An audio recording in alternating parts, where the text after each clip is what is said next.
বিড়ালের প্রসব হবে, বাচ্চা দেবে। বিড়াল তখন ঘরের মধ্যে পেরেশান হয়ে ঘুরতে থাকে, একটা নিরাপদ জায়গা খোঁজে। প্রসব করার 2-3 দিন আগের থেকে খুঁজতে থাকে তার জন্য নিরাপদ জায়গা কোনটা।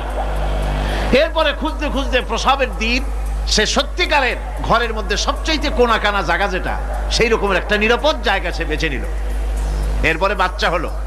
বাচ্চা হওয়ার পর এই বাচ্চার উপরে কেউ যেন আক্রমণ না করে, শত্রু যেন তার জায়গাটিতে না আসে, এই জন্য বাচ্চাটার ওর তো হাত দিয়ে মায়ের মতো কোলে নিতে পারে না, সে আস্তে করে ঘাটটা কামড়ায় ধরে যাতে করে বাচ্চা ব্যথা না পায়।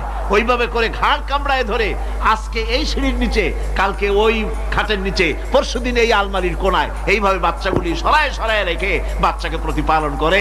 এই বিড়ালের হেদায়েত দিলটা কে? যিনি দিলেন তার নাম রব, তিনি হচ্ছেন রব্বুল আলামিন। সন্তান প্রতিপালনের ব্যবস্থা শুধু দুনিয়ার মানুষকেই দেন নাই, প্রাণী জগৎকেও দিয়েছেন। সুবহানাল্লাহ।